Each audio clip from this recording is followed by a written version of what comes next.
ഞാൻ ജന്മം നൽകിയ എന്റെ മകളാണ് ഇതൊക്കെ ചെയ്തത്. എന്റെ മോൻ മുകുന്ദനെ. അച്ഛാ, അവള് നമുക്ക് ആരുമല്ല അച്ഛ. നമ്മുടെ ശത്രു ദക്ഷയെന്ന് നമ്മൾ കരുതി. അതിനേക്കാൾ വലിയ ശത്രു നമ്മളോടൊപ്പം തന്നെ ഉണ്ടായിരുന്ന കാര്യം നമ്മൾ ആരും അറിഞ്ഞില്ല. ഏട്ടനെയും അമ്മയും ആളെ വെച്ച് കൊല്ലിച്ചത് ആ മഹാഭാവിയാ. അവള് രക്ഷപ്പെട്ട നമ്മളെല്ലാം കൊല്ലുവച്ചാ.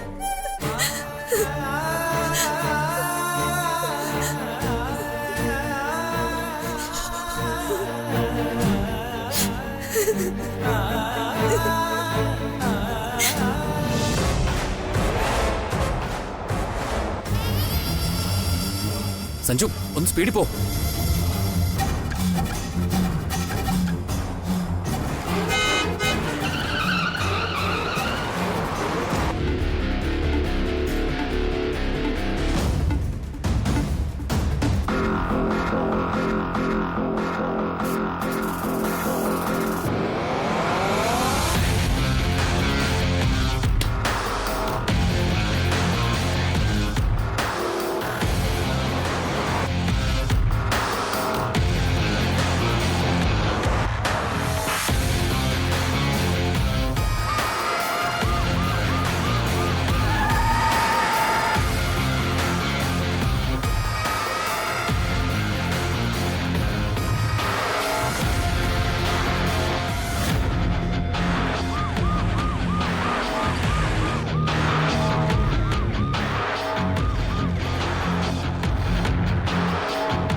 ഏയ്, ഡോർ തുറക്ക്. തോക്ക് തരത്തി പുറത്തേക്ക് ഇറങ്ങ്. വേഗം ഇറങ്ങ്. പുറത്തേക്ക് ഇറങ്ങാനാ പറഞ്ഞത്.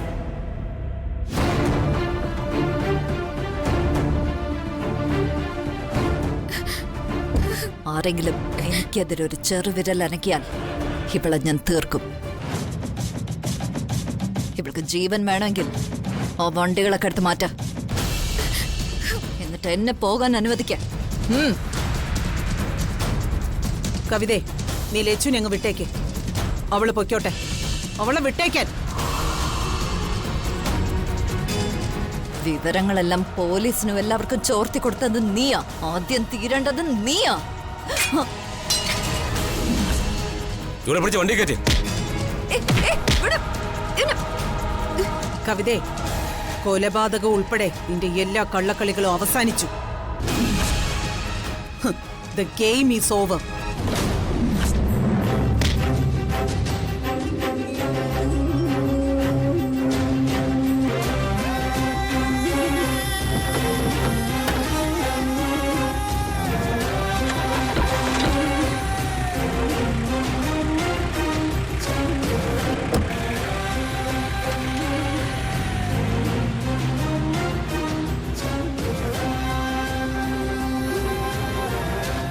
ലച്ചു, നീ ഒന്നുകൊണ്ടും പേടിക്കണ്ട. നിന്റെ ഒപ്പം ഈ ദക്ഷാമിയുണ്ട്.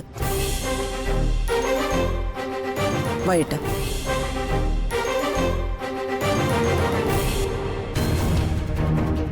വാ ലച്ചു, നമുക്ക് അങ്ങോട്ട് പോവാം. വാ.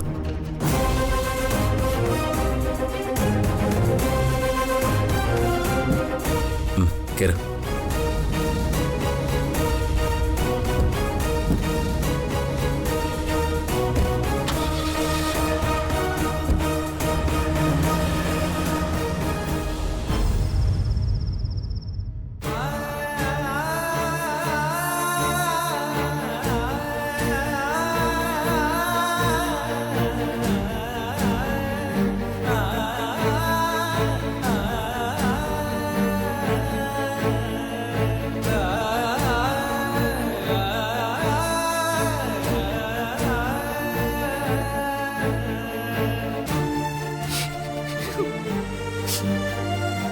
ഇത്രയൊക്കെ സംഭവിച്ചിട്ടും എന്നെ ഒന്ന് വിളിക്കാൻ ആർക്കും തോന്നിയില്ല.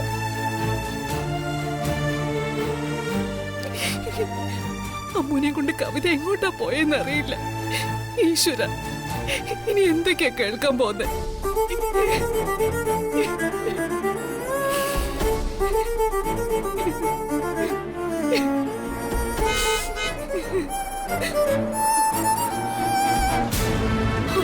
ആരോ വന്നല്ലോ ശ്രീദേവി, നോക്ക്. മോളെ, ആരോ വന്നിട്ടുണ്ട്. അമ്മു, പതുക്കെ എഴുന്നേക്ക്. അമ്മ വന്നു അമ്മേ.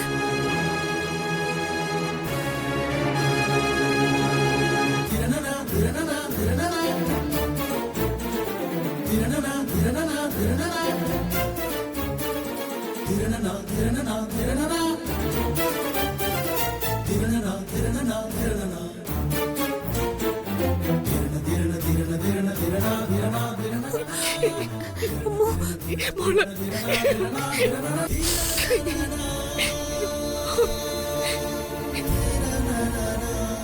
എന്റെ മോൾക്കൊന്നും പറ്റിയില്ലല്ലോ? ഇല്ല അമ്മേ. അമ്മു, ചേച്ചി കരയല്ലേ, എനിക്കൊന്നും പറ്റിയില്ല. ആ ദ്രോഹി ചത്തോ അതോ ജീവിച്ചിരിപ്പുണ്ടോ മോനെ? അവരെ പോലീസ് കൊണ്ടുപോയി. സഞ്ജു, എല്ലാം ഒരു ദുസ്വപ്നം പോലെ കണ്ടാൽ മതി. എന്താ മോനെ സംഭവിച്ചത്? എവിടെ വെച്ചാ അവളെ തടയാനായിരുന്നു? അധിക ദൂരമൊന്നും അവർക്ക് ലക്ഷ്യമായിട്ട് പോകാനായില്ല മുത്തശ്ശ. അതിനു മുൻപേ ഞങ്ങൾ കാറ് തടഞ്ഞു. നിന്നെ അവൾ ഉപദ്രവിച്ചോ മോളെ? ഇല്ലമ്മേ, അങ്ങനെയൊന്നും ഉണ്ടായില്ല. കാവേരി ചേച്ചി എവിടെ? അവള് അകത്ത് മയങ്ങിക്കിടപ്പുണ്ട്. എല്ലാം കാണുകയും കേൾക്കുകയും ചെയ്തത് അവളല്ല. എന്നെ വന്ന് വിളിച്ചതും എന്റെ ബെഡിൽ തന്നെ കാവേരി വീണു. മോൾ അങ്ങോട്ട് ചെല്ല്. ശരി.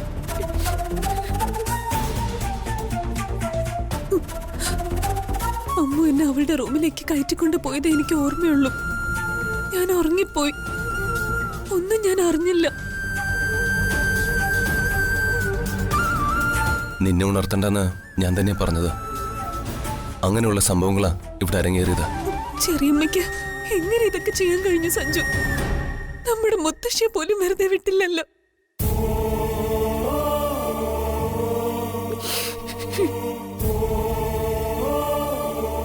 സഞ്ജു, നീ ഇവളെയും കൂട്ടിപ്പോ. ഇന്നിനി അതൊന്നും ഓർമ്മപ്പെടുത്തണ്ട. ചെല്ല്. വാസ്വതി, ചെല്ലു മോളെ. നീ ഇവിടെ ഉണ്ടായത് നന്നായി മോനെ, അല്ലെങ്കിൽ സഞ്ജു ഒറ്റയ്ക്കായി പോയിനെ. അവളെല്ലാവരെയും കൊല്ലിച്ചേനെ. ഈ കുടുംബത്തെ രക്ഷിച്ചത് ലച്ചു മുത്തശ്ശ.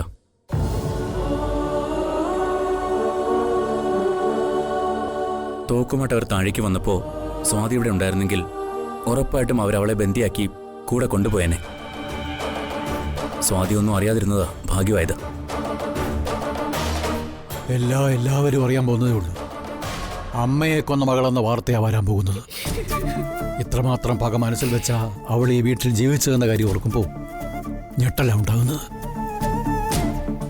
മുകുന്ദേട്ടന്റെ ജീവൻ എടുത്തതോടെ എന്തും ചെയ്യാനുള്ള മനസ്സ് കവിതയ്ക്കുണ്ടായി. അവൾ ആവശ്യപ്പെട്ടതെല്ലാം വിട്ടുകൊടുക്കേണ്ടതായിരുന്നു. നമുക്ക് ജീവിക്കാൻ എന്ത് വേണോ അച്ഛാ? കമ്പനിയും ബിസിനസ്സും ഒക്കെ അവൾക്ക് കിട്ടിയിരുന്നെങ്കിൽ നമുക്ക് ഈ അവസ്ഥ ഉണ്ടാവില്ലായിരുന്നു.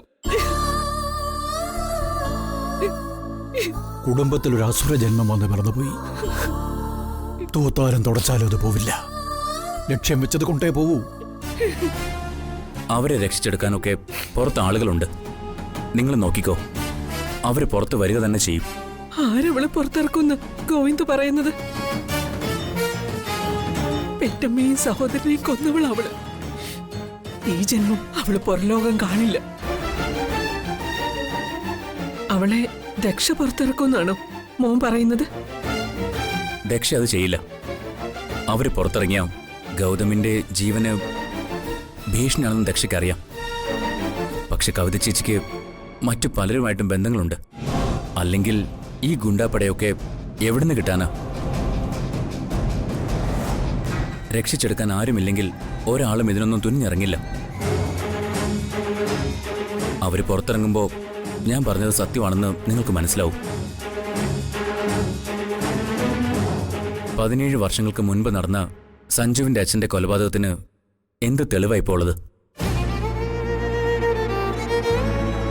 ജാക്കി മൊഴിമാറ്റിയ എന്ത് തെളിവാ മുത്തശ്ശിയുടെ മരണത്തിന് പിന്നിലുള്ളത്? അവൾ ജയിലിൽ നിന്നും പുറത്തു വരട്ടെ. ഇപ്പോ ഞാനും അത് ആഗ്രഹിക്കുന്നത്. അച്ഛാ, എന്റെ കൈകൊണ്ട് തീരാനാവും അവളുടെ വിധി. അതിനുവേണ്ടി ഇനിയും ഞാൻ കാത്തിരിക്കും.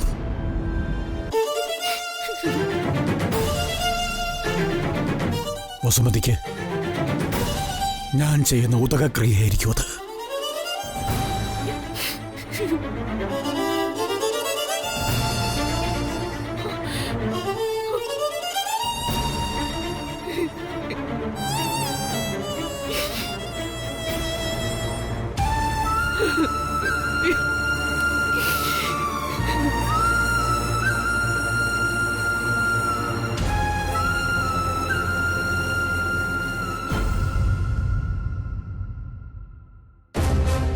ആ, ഇനി നമ്മൾ ആഘോഷിക്കേണ്ട സമയ.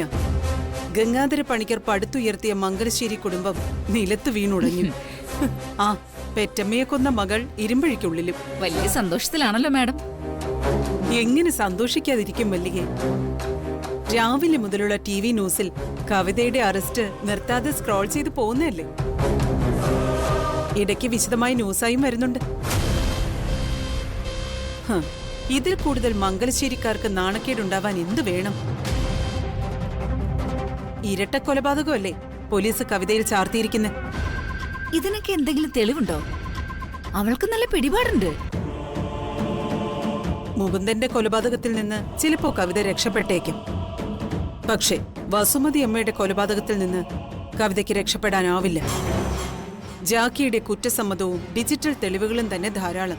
മോൾ ഈ സമയം ഇവിടെ ഇല്ലാതെ പോയല്ലോ. അവളൊന്ന് മാറി നിന്നപ്പോ ഉണ്ടായ സംഭവ വികാസങ്ങൾ ഇതൊക്കെ. എന്തിനും അല്പമൊന്ന് കാത്തിരിക്കണമെന്ന് പറയുന്നത് എത്ര സത്യ. ഞാൻ ഈ നാട് വിട്ടു പോയിരുന്നെങ്കിലോ? ഇനി എനിക്ക് അമ്മൂനെ മംഗലശ്ശേരിയിൽ നിന്ന് ഇറക്കണം. അവൾ പടിയിറങ്ങിയാൽ നാശം പൂർണ്ണമായി. അതുകൂടി നിറവേറ്റിക്കഴിഞ്ഞാവും എന്റെ മടക്കം.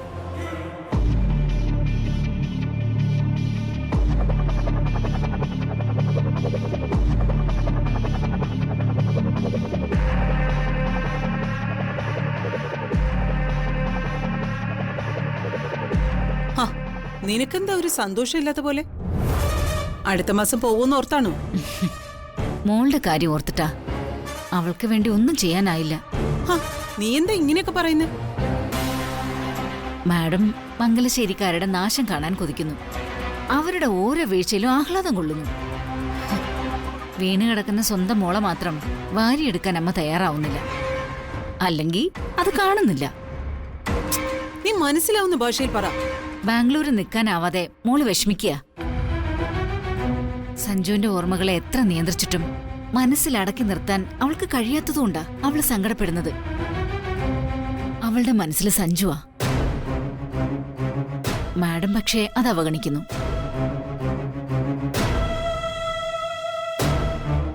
സ്വാതിയും സഞ്ജുവും ഡിവോഴ്സ് ആവുമെന്നറിഞ്ഞ് വരാൻ തുടങ്ങിയത് അവള്. അപ്പോഴാ അവരൊന്നിച്ച് ജീവിച്ചു തുടങ്ങിയെന്ന് വിവരം അറിഞ്ഞത്. അമ്മുവും സഞ്ജുവും തമ്മിലുള്ള ബന്ധമൊന്നും അവൾക്കൊരു വിഷയമേ അല്ല. മുമ്പ് മാഡം പറഞ്ഞതെന്താ? അമ്മുവിന്റെ കഴുത്തിൽ താലി കിട്ടിയ വിവരം നമ്മൾ രഹസ്യമാക്കി വെക്കണമെന്ന്. ആ വിവരം പുറത്തു പോയാ സഞ്ജുവിന്റെ അമ്മ അമ്മുവിനെ മരുമോളായി സ്വീകരിക്കുമെന്ന്. മാഡം പറഞ്ഞൊന്നും സംഭവിച്ചില്ലല്ലോ. അന്നേ ഈ വിവരം സ്വാതിയുടെ കാതിൽ എത്തിച്ചു കൊടുക്കാത്തതാ നമുക്ക് പറ്റിയ ഏറ്റവും വലിയ മണ്ടത്തരം. എങ്കി ഇപ്പൊ മൂന്ന് വഴിക്ക് പിരിഞ്ഞു പോയേനെ. സഞ്ജനയ്ക്ക് കിട്ടാത്തത് ആർക്കും വേണ്ടെന്ന് കരുതിയ പോരെ? നീ ഇപ്പോഴും അവൾക്ക് വേണ്ടി അവന് മനസ്സിൽ കണ്ട് സംസാരിക്കുകയാണോ? മോള് പറയുന്നത് അവള് വിവാഹം കഴിക്കുന്നുണ്ടെങ്കിൽ അത് സഞ്ജുവിനെ മാത്രമായിരിക്കുമെന്നാ. മംഗലശ്ശേരി തകർക്കാൻ നടക്കുന്ന മാഡം അവരെ രണ്ടു വഴിക്കാക്കി കാണിച്ചു തരാനാ അവള് പറയുന്നത്. എങ്കിൽ അവള് തിരിച്ചു വരാൻ എന്നോട് സമ്മതിച്ചു.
ദേവി, എന്റെ കൂടെ ഉണ്ടായിരുന്നതിന് ഒരുപാട് നന്ദി.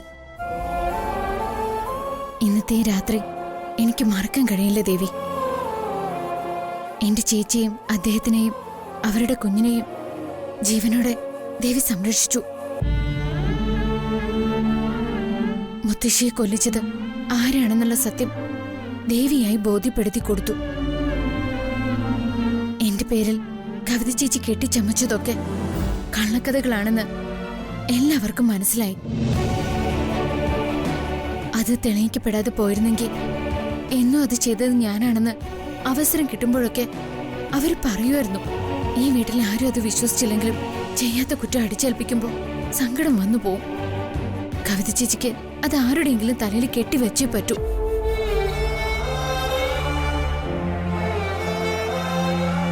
ദേവി എന്നെ അതിൽ നിന്ന് രക്ഷിച്ച് എന്റെ പാപദോഷം മാറ്റി. ശേഷിക്കുന്ന രാത്രി മുഴുവനും എനിക്കിവിടെ ഇരുന്ന് ദേവിയെ പ്രാർത്ഥിക്കണം.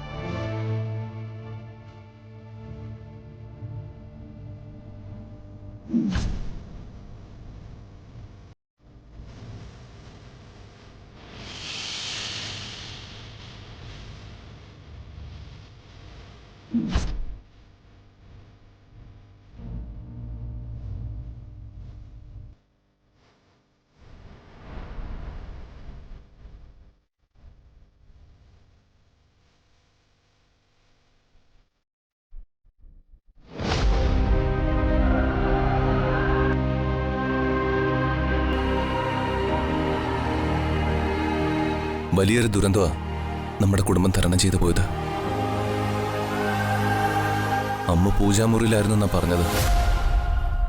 എന്ത് ശക്തിയാ അവളെ പുറത്തേക്ക് വരാൻ പ്രേരിപ്പിച്ചെന്നാ എനിക്കറിയാത്തത്. എല്ലാവരും ഉറങ്ങിയിട്ടും ഉറക്കം വരാതെ അവള് ദൈവത്തിന്റെ മുന്നിൽ കഴിച്ചുകൂട്ടി. അവള് പുറത്ത് വന്നതുകൊണ്ട് മാത്രമാ ആ സ്ത്രീ അടുക്കള വാതിൽ തുറന്നു കൊടുക്കുന്നത് കാണാൻ കഴിഞ്ഞത്. ആ സമയം അവൾ വിവരം അറിയിച്ചതുകൊണ്ട് നിന്നെ അവളുടെ റൂമിലെത്തിക്കാനും ഗോവിന്ദനെ വിളിച്ചു വരുത്താനും കഴിഞ്ഞു. ഒടുവിലെല്ലാം പരാജയപ്പെട്ടപ്പോ രക്ഷപ്പെടാനും ആ സ്ത്രീ അമ്മുനെ തന്നെ മറയാക്കി. അവിടെ അമ്മ സ്വന്തം ജീവൻ വെച്ച് കളിക്കായിരുന്നു. പിടിക്കപ്പെടുമെന്നായപ്പോ ആ സ്ത്രീക്ക് അവളെ കൊന്നുകളയാമായിരുന്നു. പക്ഷേ ദൈവം അതിന് സമ്മതിച്ചില്ല.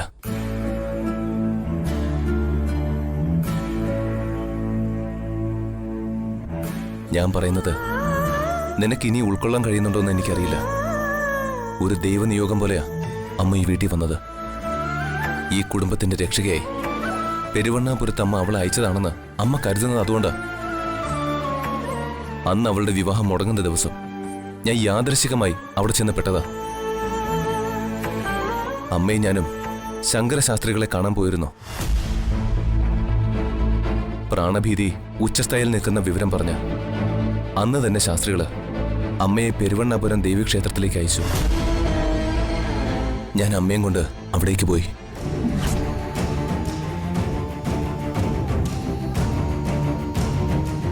നീ ഓർക്കുന്നുണ്ടോന്ന് എനിക്കറിയില്ല. ഫോണിന് റേഞ്ചില്ലാത്തൊരു ഗ്രാമത്തിലെ ക്ഷേത്രത്തില് അമ്മയും കൂട്ടി പോയ വിവരം ഞാൻ നിന്നോട് ഫോണിൽ സംസാരിച്ചിരുന്നു. ആ സമയം അമ്മ ക്ഷേത്രത്തിലായിരുന്നു. അവിടെ വെച്ച് അമ്മയ്ക്ക് രോഗം വന്നു. സഹായിക്കാൻ അവിടെ ആരും ഉണ്ടായിരുന്നില്ല.